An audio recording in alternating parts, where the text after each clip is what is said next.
सर्वोदय क्या है? सबका सब प्रकार से उदय। बहुत अच्छी बात है ये, सभी का और सभी प्रकार का उदय। यह अधिकतम लोगों का केवल भौतिक उत्थान मात्र का सिद्धांत नहीं है ना? सबका सब प्रकार से सर्वोदय का सिद्धांत है ना बच्चा। वैसे ये आजकल की तारीख में जिस मनोदशा का हमारा समाज है, ये कई लोग कहते हैं क्या यार ये क्या है ये, हा? जो बहुत पैसे उसे कमा रहा होगा उसको तो लग रहा हो क्या ये फालतू बोलते रहते हैं। इसीलिए तो प्रॉब्लम है सुधार में।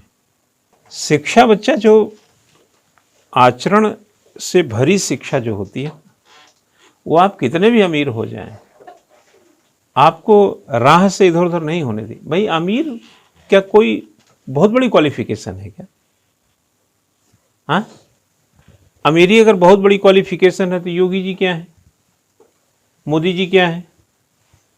बहुत बड़े अमीर हैं, पैसा है उनके पास, फार्म हाउस है, करोड़ों रुपए जेब में लेके चलते हैं।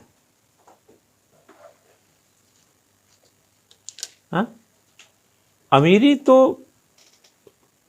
एक वजह है ना। आपका धंधा अच्छा चल रहा है, आपका बिजनेस अच्छा चल रहा है, आपका तौर तरीका थोड़ा सा सध गया, हो गई अमीरी। लेकिन ये क्वालिफिकेशन तो नहीं हो सकती ना कि हम अमीर, आप अमीर हैं इसलिए आप बड़े क्वालिफाइड हो गए। तो सबका सब प्रकार से जो उदय है, अगर वो कुछ लोगों तक ही ये बात समझ में आएगी तो फिर हम देश में कई लोगों को गलत तरीके के लोग पैदा हो रहे हैं ना, गलत तरीके का स्टेप ले रहे हैं ना।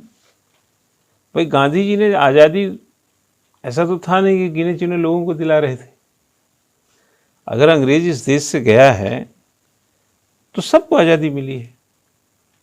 चाहे अंग्रेजों का साथ देने वाले लोग भी थे, उनको भी आज़ादी मिली। कोई भी विचारधारा का व्यक्ति था जो भारत का था, सब आज़ाद हुए अंग्रेजों की जाने, चाहे वो अंग्रेजों का चमचे ही क्यों न रहे हो ना। लेकिन आप जरा कल्पना करके देखिए एक मिनट के लिए कि जिस सर्वोदय की बात गांधी करते हैं, जिसमें सबका सब प्रकार का उदय है, अगर उसमें कुछ लोग के आर्थिकी इतनी उच्चस्त हो जाए, बेहतर हो जाए, और वही दुनिया की या कहा जाए भारत की क्वालिफिकेशन हो जाए, तो फिर तो सबका सब प्रकार का उदय तो खतरे में पड़ जाएगा।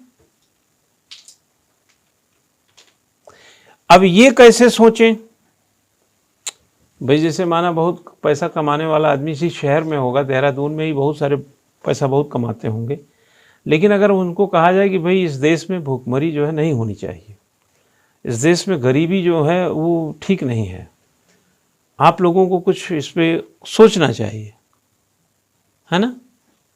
अगर हम उसको आर्थिक क्वालिफिकेशन से अगर ये सोचते हैं कि इस तरीके की सोच भी इसके कारण संभव है, तो हमें लगता है कि इसमें डाउट है मुझे, क्योंकि यह सोच जो है ना आर्थिकी का है ही नहीं। यह सोच जो है सर्वसम्मति का है, यह सोच अहिंसा का है,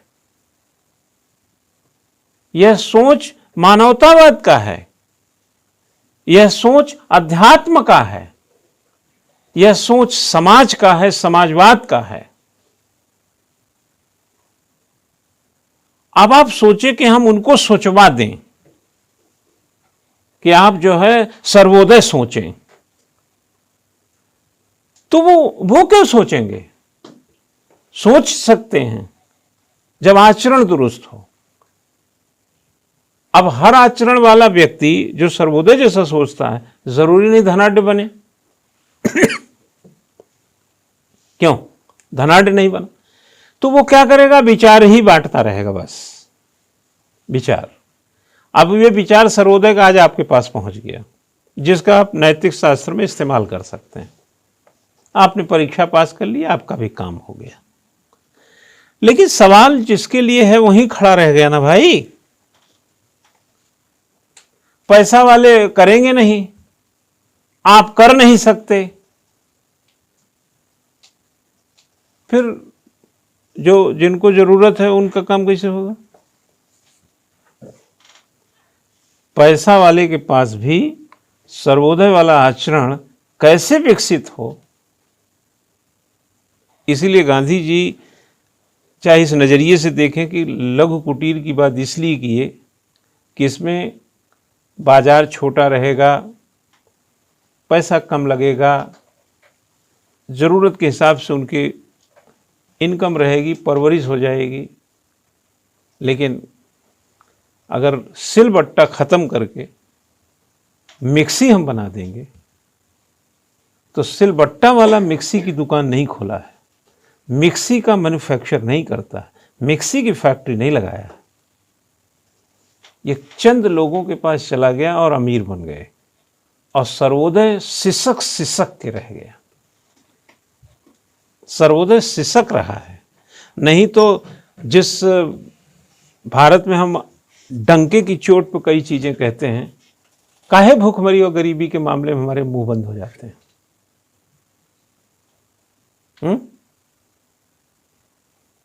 अरे यार, हम तो गांव के आदमी थे, खेत खलिहान में हमदमरी हाँकने वाले, थ्रेसर पे गेहूं, खेतों में गेहूं कटाई करने वाले, बोझ ढोने वाले, हम तो 12वीं तक सारा किए ना।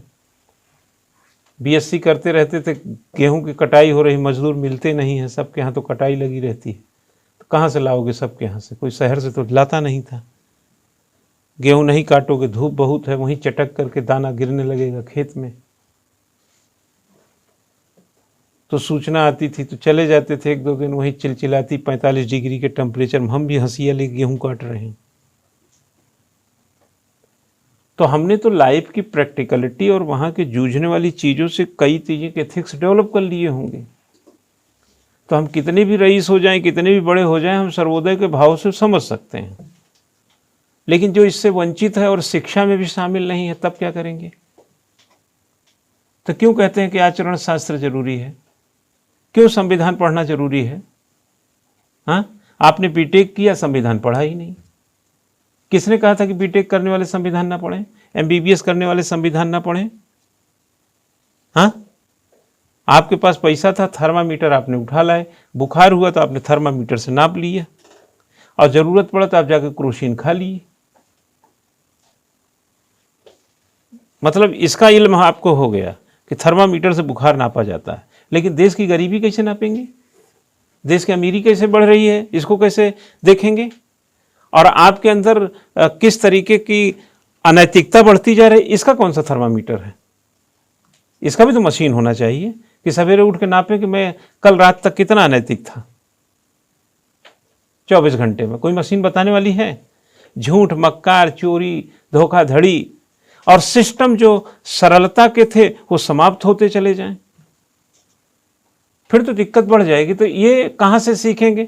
मैंने पिछले लेक्चर में बोला होगा, आपने एमबीए नैतिकता में सुने हैं, बीए सुने हैं, एमए सुने हैं कि लखनऊ यूनिवर्सिटी में या इलाहाबाद यूनिवर्सिटी, जेएनयू में या दिल्ली यूनिवर्सिटी या गढ़वाल यूनिवर्सिटी, कहीं पर भी एमए नैतिक शास्त्र में हो रहा है? सुने हैं? तो नैतिक शास्त्र, नैतिकता बांटने की जिम्मेदारी किसकी हुई? स्कूल की, परिवार की, घर की, समाज की। स्कूल को तो अपना स्कूल का 4 मंजिला और खड़ा करना है, तो नैतिकता बांटे कि फीस लें? परिवार में तो स्पर्धा मची हुई कि डॉक्टर, इंजीनियर, आईएएस, पीसीएस, नहीं तो आप में आचरण भरें कि आप में पढ़ाई, फीस, केमिस्ट्री, जूलॉजी, बॉटनी ठूसते रहें। आपको एक अच्छा इंजीनियर तो हमने बीटेक करके बना दिया, लेकिन ये क्या गारंटी है क्या कि आप अच्छे आदमी भी हैं? आप एक अच्छे आईएएस तो आप पढ़ के बन गए, लेकिन क्या इस गारंटी उसमें शामिल है कि आप अच्छे आदमी भी हैं? आईएएस बने क्यों थे? आचरण शास्त्र कहां है चेला? आचरण शास्त्र।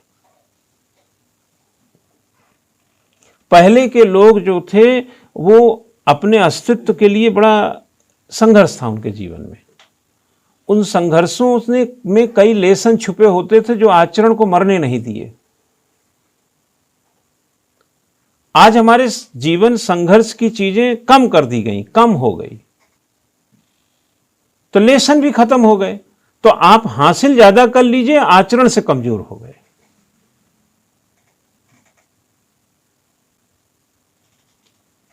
क्या समझे? समझ गए ना बात? तो जो सर्वोदय है वो दिक्कत में आ जाएगा, क्योंकि सर्वोदय जब तक आपकी भावना नहीं होगी, क्या होगी? अहिंसक भावना है, रोज तो झगड़ा, टीवी खोलो, सर्वोदय है ये। सर्वसम्मति, जहां जोड़ तोड़ मोड़ सब पर सरकारें बनती हो, वहां सर्वसम्मति आपको दिखती है। यहां नहीं होगा सर्वोदय। है लघु कुटीर उद्योग, दस्तकारी, हस्तकारी, शिल्पकारी,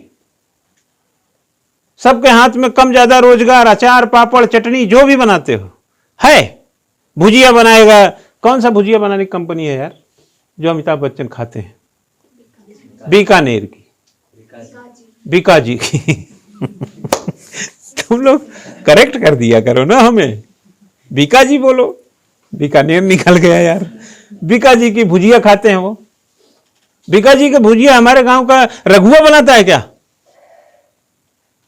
हाँ, बड़ी सी फैक्ट्री लगी है, उसका लेपल देखो उसको 20 फीट गड्ढे में बेटा 20 साल गाड़ के रखो, वो सड़ेगा नहीं, वो इतना बढ़िया कागज होता है वो। और आलू हम पैदा करें, चिप्स वो बनाएं, छिन गया ना। तो सर्वोदय कहां है? अपने उदय में। सबके उदय में नहीं है। सबको सब मिले, यही सर्वोदय है। सबको सब मिला होता तो 19 करोड़ लोग भूखमरी और 27 करोड़ लोग बीपीएल में ना होते 75 साल में।